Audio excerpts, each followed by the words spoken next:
when you get into that high dollar guiding, you're being exposed to people who are truly interacting with the mountains in the most minimal way possible. And most of them, thankfully, will never face the consequences of what life is like in the mountains when things go wrong. This is Climbing Gold. A couple years ago, I had a slight bee in my bonnet that I was like, maybe I'll try like high altitude mountaineering a bit, or like do some walking uphill.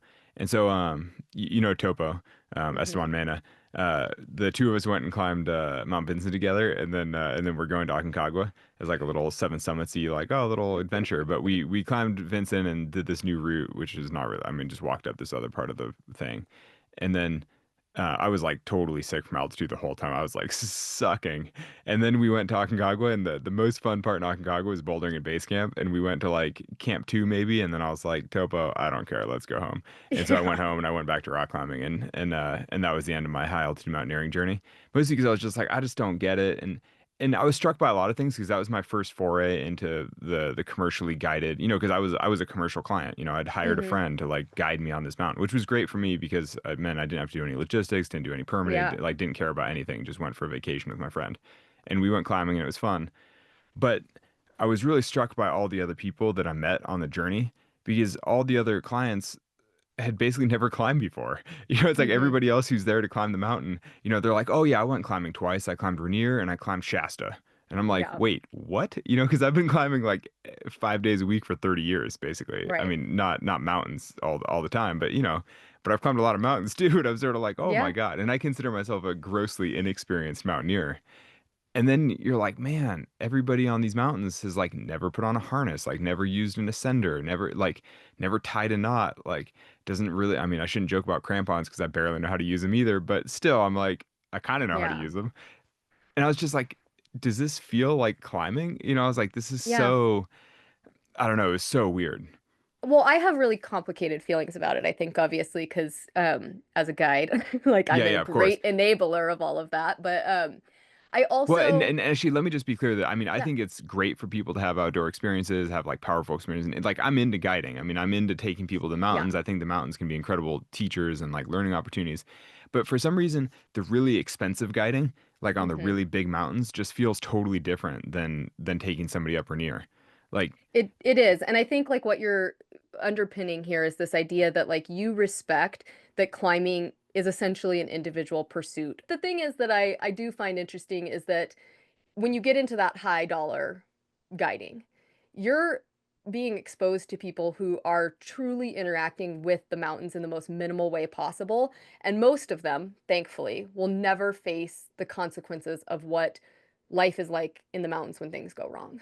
And so I think it's like a self-perpetuating snowball in so many ways, where it's like, well, you that's what see I thought was so crazy is everyone's it like, is "Oh, I'm crazy. climbing Mount Vincent as my third mountain ever, and then I'm Yeah. going to Everest in the spring." And you're like, "Wait, what? You're climbing the highest mountain in the world, and it'll be like the fourth time you've ever gone climbing?" You know, and I just Yeah. found it so crazy because I'm like, literally every rest day for the last 30 years, I like go for a hike outside and I like climb some mountain. And you know, they're not big and they're not technical, but it's like you're just in the mountains all the time.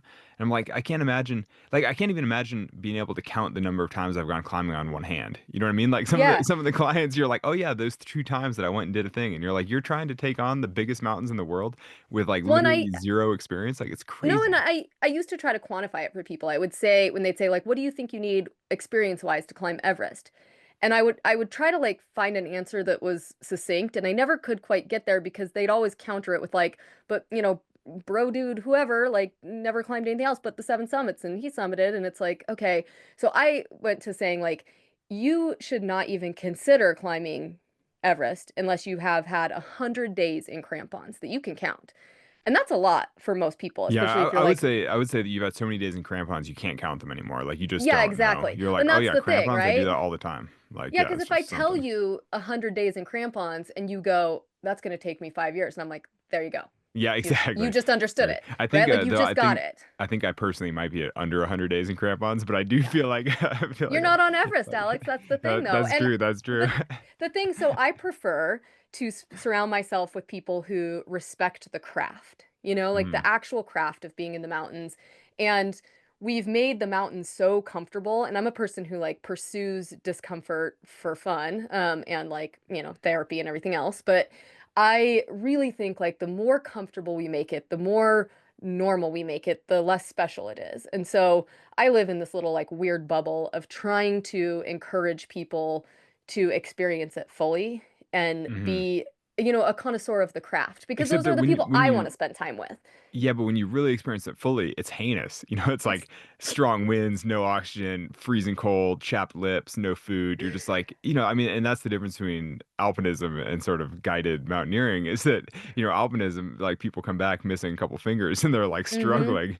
And then high altitude mountaineering, you come back and you're like, I feel so refreshed from my vacation. It's like so incredible. Yeah, but Yeah. I don't feel that way with like I think that I see that happening, and I see like the other thing is if there was like Big Brother style chronicling of these expeditions and you saw what that person who's worn crampons 3 times looks like climbing to the summit instead of just seeing their like highly chosen and procured summit photo and you saw like the absolute drudgery that they put guides and others in to like achieve this thing and then quickly forget about it when they tell the story about the climb, like that's nothing to be that proud of in my book. Like I They want forget about it because they're so hypoxic. They have no idea what happened. They're totally, just but I like think you can later there. honor like the thing you're doing, like I have always tried to be and I'm lucky enough in my career that I can be discerning. Let's just say that because like I have the privilege of being able to decline clients. I'm not guiding on Rainier and showing up with random people who,